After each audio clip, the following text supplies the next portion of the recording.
Si vous pouviez nous parler un peu de vos réflexions sur la relation entre le président des États-Unis et l'ensemble de l'appareil de l'État profond. D'accord. Je voulais de sa base électorale.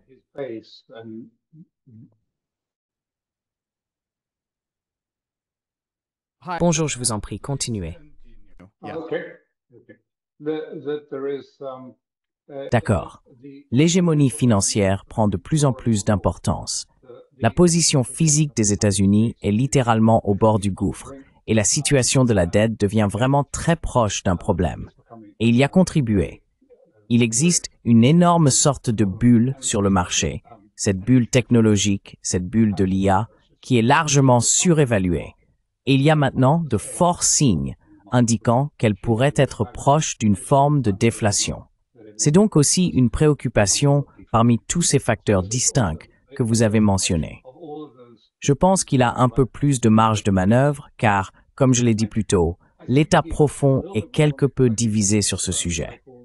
D'un côté, il y a les faucons anti-Chine, et ces derniers croient très fermement. Ils ont été choqués par la rapidité avec laquelle la Chine se développe économiquement et en termes de capacité technologique.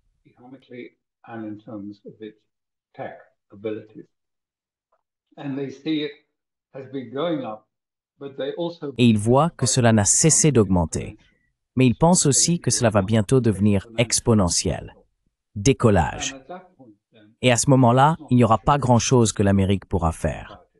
Elle aura perdu sa primauté. Elle aura perdu, si vous voulez, son avantage. Et donc ils veulent, et ils le disent de façon assez pressante, « Regardez, nous n'avons pas les moyens, nous n'avons pas l'équipement militaire. Il n'y a pas de stock d'armes militaires pour vraiment faire plus d'une chose. Vous savez, pour se concentrer sur un seul conflit. Et vous savez, en Ukraine, vous avez déjà perdu la guerre. Alors bien sûr, Kellogg ira à la télévision et Jack Keane et dira « Oh non, non, non, la Russie est faible, elle est en train de perdre. » Mais vous savez, beaucoup d'entre eux n'y croient pas.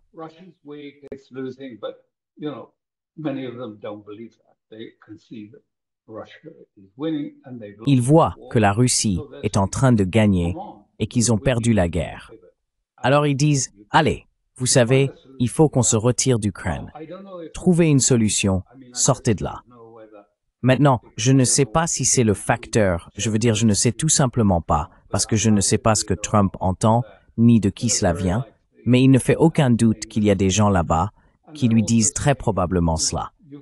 Et ils disent aussi, vous savez, il faut que vous vous concentriez sur la déstabilisation financière des BRICS.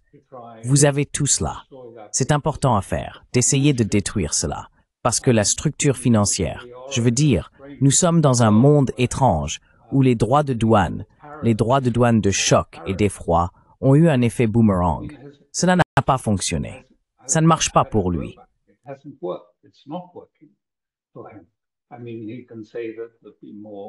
Je veux dire, il peut dire qu'il y aura plus, vous savez, de nouveaux droits de douane, plus d'argent provenant des droits de douane. La réalité, c'est que seule une partie de cet argent sera vraiment nouvelle. Une grande partie viendra en fait des Américains qui devront payer les nouveaux prix plus élevés des biens soumis à ces droits de douane. Donc, ça ne fonctionne pas. Et nous l'avons constaté. Je veux dire, vous êtes en Inde, donc vous voyez particulièrement comment cela a provoqué une sorte de réaction négative. De plus, l'impact sur le rendement des obligations est important. Le marché obligataire est particulièrement fragile. Oui, le marché obligataire est très délicat parce qu'il y a eu moins de volonté d'acheter des bons du Trésor. Donc ils ont mis en place ce moyen artificiel de soutenir le Trésor pour essayer de permettre une baisse des taux d'intérêt.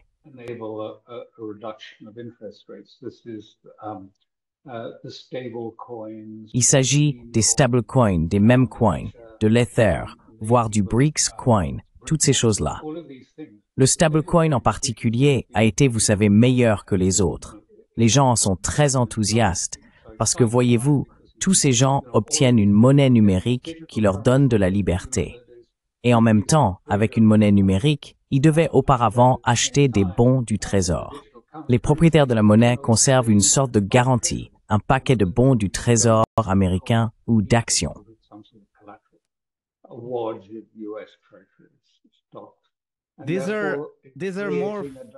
Il s'agit davantage d'actifs financiers que de monnaie numérique. En réalité, le terme monnaie numérique est quelque peu trompeur, car les gens pensent qu'il s'agit d'une alternative à la monnaie dans les échanges. Mais ce que nous constatons, c'est que ces actifs deviennent d'énormes actifs financiers, ce qui renforce également l'importance du dollar dans la mesure où ils en ont besoin. Cela accroît l'importance du dollar, puisque tous ces actifs sont ensuite rattachés au système du dollar. All these are then pegged back into the dollar system. Eh bien, cela a deux autres ramifications. Premièrement, je veux dire, vous savez, il s'agit d'une émission non réglementée de monnaie, peu importe comment on l'appelle. Mais même s'il s'agit d'une monnaie tokenisée, cela crée et attire de l'argent vers les États-Unis, ce qui risque d'augmenter l'inflation à long terme. Nous l'avons déjà constaté. Mais l'autre point que je voudrais soulever, c'est qu'il est assez clair que l'on peut voir avec ces jetons et ces stablecoins, qui sont en réalité une sorte de système de Ponzi, car les gens arrivent et déposent de vrais dollars pour chaque jeton. Et ceux qui les gèrent prennent cet argent, puis perçoivent les intérêts en achetant des bons du Trésor. Mais que se passe-t-il s'il y a un crash boursier ou quelque chose de ce genre?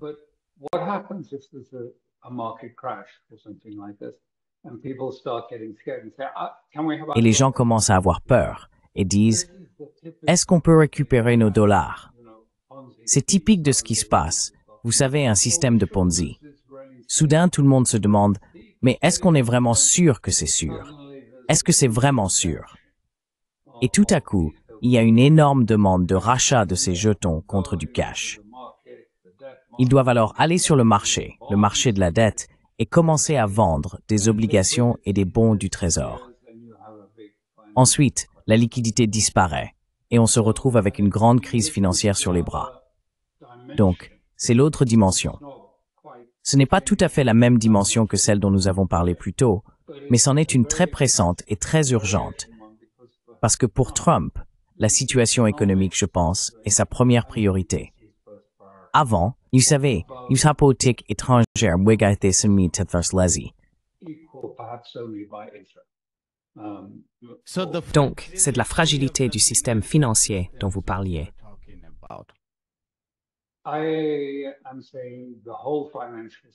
Je dis que tout le système financier, toute la structure financiarisée des États-Unis est extrêmement instable. Ainsi, avec la financiarisation, on a assisté à l'érosion progressive de l'économie réelle en Amérique, qui est devenue une économie financiarisée. Désormais, cet aspect est devenu prédominant, et c'est comme une sorte de pyramide inversée, une pyramide à l'envers, posée sur une minuscule base de valeurs réelles. Que ce soit l'or, le pétrole ou n'importe quelle autre matière première, il y a très peu de choses pour la soutenir. Donc lorsque le moment viendra où tout le monde voudra sortir de cette grande pyramide, il n'y aura qu'une toute petite base pour finalement soutenir la valeur de ce que les gens considèrent comme leurs actifs.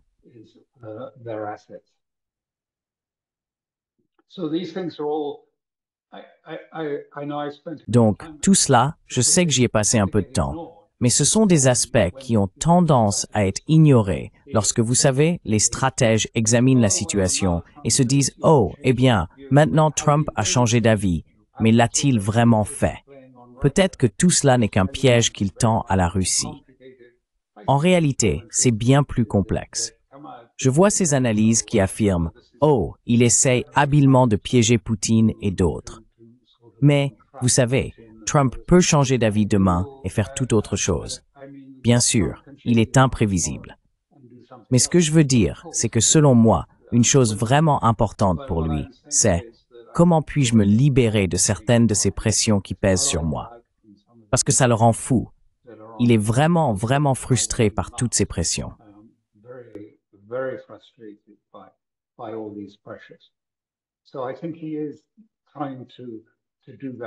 Donc, je pense qu'il essaye de faire cela. Et d'une certaine manière, il peut présenter cela en disant « Eh bien, regardez, Poutine force les Européens à accepter la réalité. Qu'y a-t-il de mal à cela? Et cela nous permet ensuite, en quelque sorte, de faire table rase pour la Chine et de dire cela à l'état profond. Bien sûr, les faucons acharnés contre la Russie ne changeront jamais. Ils continueront à dire que la seule chose que nous devons obtenir, c'est la défaite de la Russie, parce que vous savez, les Européens en particulier ont tellement investi dans l'Ukraine.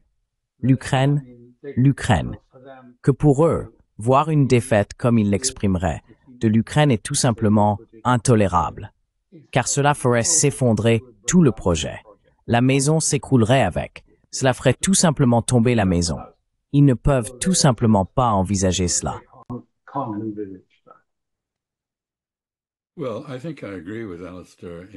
Eh bien, je pense que je suis en partie d'accord avec Alastair. C'est-à-dire que la réunion à Anchorage était en partie une mise en scène. C'était un effort pour changer de sujet. C'était une tentative de détourner l'attention de l'échec fondamental de Trump à accomplir ce qu'il avait promis à ses partisans. En fait, à bien des égards, il a fait le contraire de ce qu'il avait promis, non seulement en matière de politique étrangère, mais aussi sur d'autres sujets. Et bien sûr, il doit être conscient que malgré son adhésion à l'école d'économie de Peter Navarro, qui à ma connaissance ne compte qu'un seul membre en dehors du président Trump, à savoir Peter Navarro lui-même, je pense qu'il doit savoir que nous sommes sur le point de faire face à une flambée de l'inflation due aux tarifs douaniers qui entrent enfin en vigueur.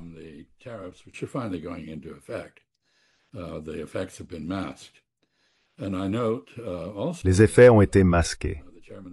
Je note également que le président de la Réserve fédérale, Powell, lors d'une réunion avec des banquiers centraux à Jackson Hole, Wyoming, hier vendredi, a qualifié sa position sur la modification des taux d'intérêt d'ouverte d'esprit. Mais il a précisé qu'il justifiait son incapacité à dire s'il allait baisser ou augmenter les taux d'intérêt, en affirmant que les États-Unis connaissaient désormais un marché du travail en contraction. Autrement dit, le nombre de personnes employées diminue. Beaucoup d'entre elles ont quitté le marché du travail, elles en sont donc sorties. Cela maintient le taux de chômage nominal à un niveau bas. Mais c'est caractéristique d'une récession. Il s'agit d'un ralentissement de la croissance ou d'un retournement de la croissance économique.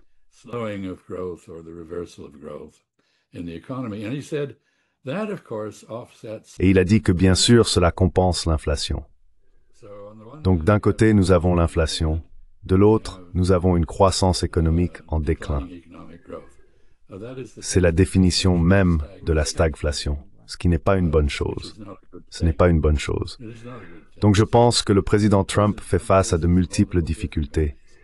Et sa réaction caractéristique à ces situations, comme je l'ai dit, est d'agir, déployer les troupes dans les rues de Washington, D.C., aller à Anchorage et accueillir le président Poutine, et ainsi de suite. Mais il y a plus que cela. Il a l'ambition d'obtenir le prix Nobel de la paix. Toi, moi et d'autres pouvons considérer cela comme un espoir vain, mais il semble prendre cette perspective au sérieux. Il l'a même appelé une chèvre norvégienne. Je veux dire, Obama a bombardé l'Afghanistan et détruit la Libye, et il a appris Noël. Donc on s'est amis.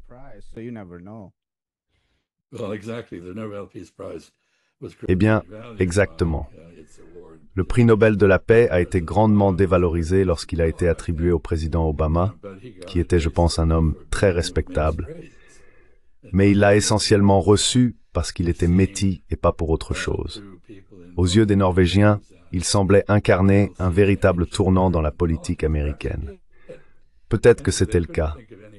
Quoi qu'il en soit, ils n'ont pas trouvé d'autre moyen de le faire venir à Oslo. Alors ils lui ont donné un prix pour qu'il vienne. Bref, je veux dire que je pense que les motivations de Trump sont multiples. Il veut vraiment instaurer la paix en Ukraine.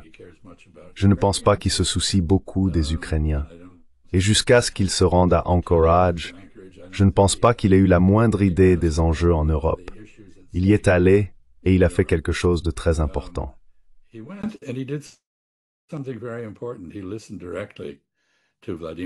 Il a écouté directement Vladimir Poutine. Non seulement cela, il a salué Vladimir Poutine comme un égal.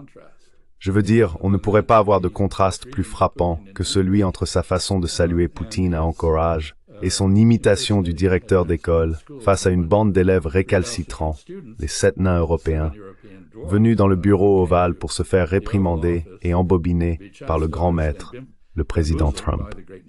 Il a donc été critiqué pour avoir accordé l'égalité au président Poutine. Je pense que c'était exactement la bonne chose à faire. Cela ouvre la porte à la paix. Cela ne crée pas un processus de paix. Et il est clair qu'il y a une certaine confusion à la suite de cette rencontre, comme c'est toujours le cas lors des réunions avec Trump.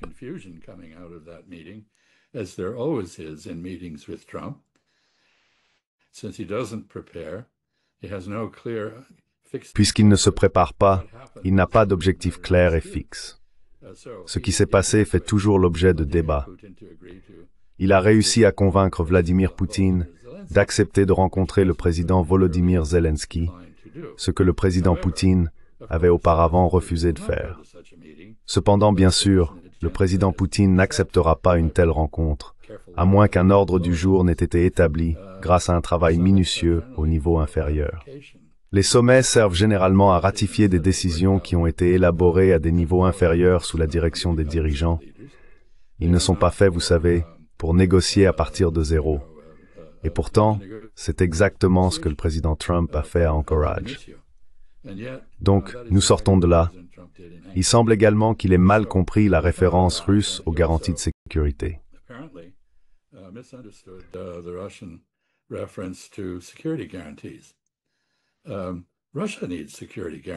La Russie a besoin de garanties de sécurité. En fait, elle a déclenché cette guerre parce qu'elle n'a pas pu obtenir de telles garanties.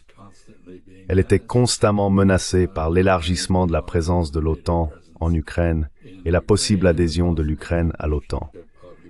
Et je pense qu'en réalité, l'un des aspects les plus intéressants et révélateurs pour moi est la discussion actuelle sur les garanties de sécurité, qui semble être entièrement militaire et totalement inacceptable pour la Russie.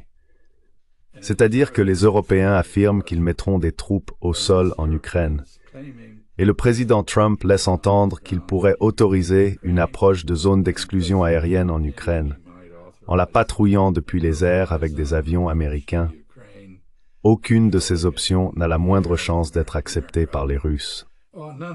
C'est précisément pour cette raison qu'ils sont entrés en guerre.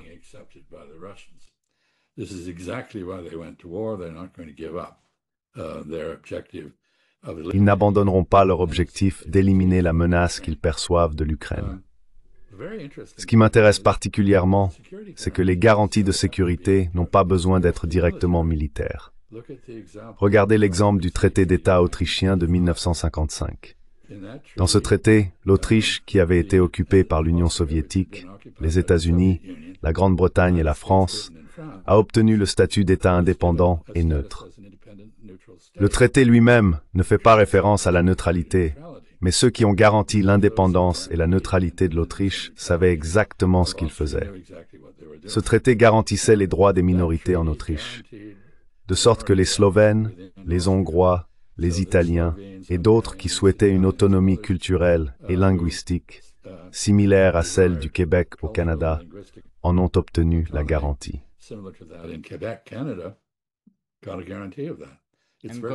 C'est vraiment, vraiment bien. Et si l'on considère ce qui s'est passé plus tard en Yougoslavie, on pourrait dire que c'était un exemple plutôt réussi.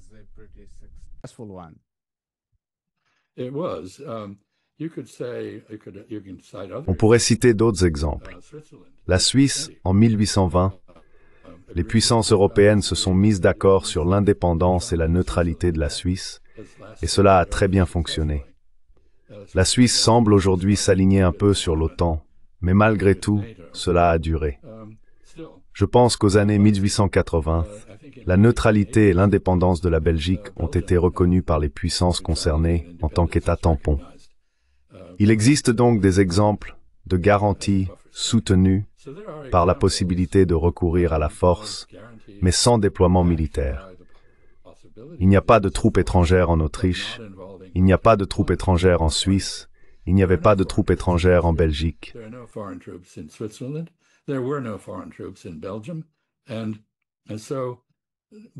Alors, pourquoi cette discussion sur les garanties de sécurité ne parvient-elle pas à aborder les questions de fond, à savoir comment empêcher les Russes de percevoir une menace venant de l'Ukraine et de l'Occident?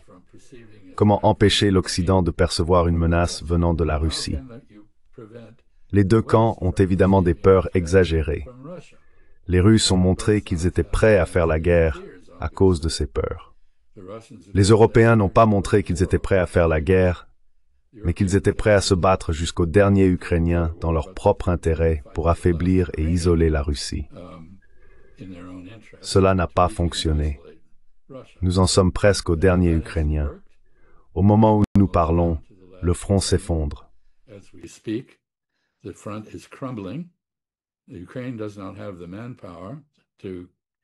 L'Ukraine n'a pas la main-d'œuvre nécessaire pour poursuivre cette guerre. Il y a eu récemment un prétendu piratage du ministère ukrainien de la Défense qui a révélé des documents semblant authentiques. Quand je les ai vus pour la première fois, je me suis dit, c'est difficile à croire. Mais ils recensent une combinaison de tués au combat, disparus, défections et désertions totalisant 1,7 million d'Ukrainiens au cours des 3 dernières années et demie. Cela corrobore ce que la plupart des experts militaires qui ont examiné la question en dehors de la propagande occidentale, la propagande ukrainienne relayée et amplifiée par l'Occident, ont affirmé. Les pertes ukrainiennes ont largement dépassé celles du côté russe.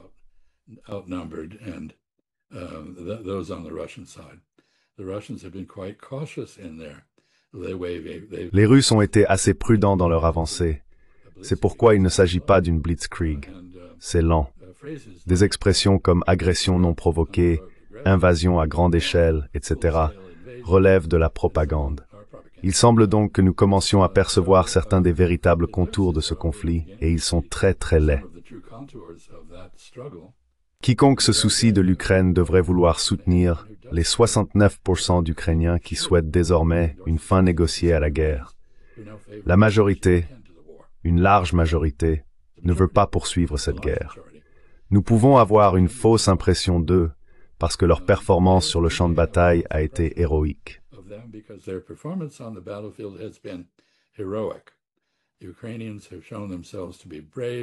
Les Ukrainiens ont fait preuve de courage, d'innovation et de compétence en matière de guerre, mais cela ne suffit pas.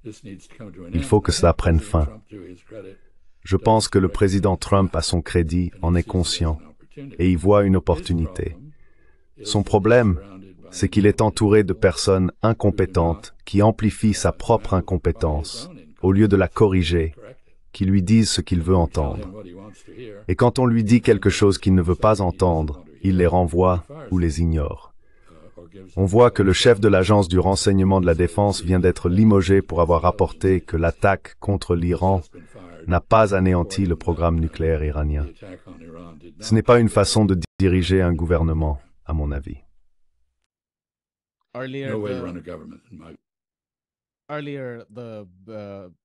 Plus tôt, l'un des chefs du bureau du travail a été renvoyé lorsque certaines de ses données sur le marché du travail se sont révélées positives.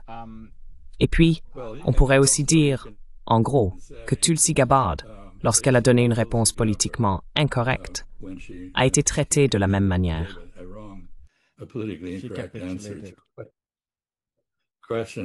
La question a été ignorée.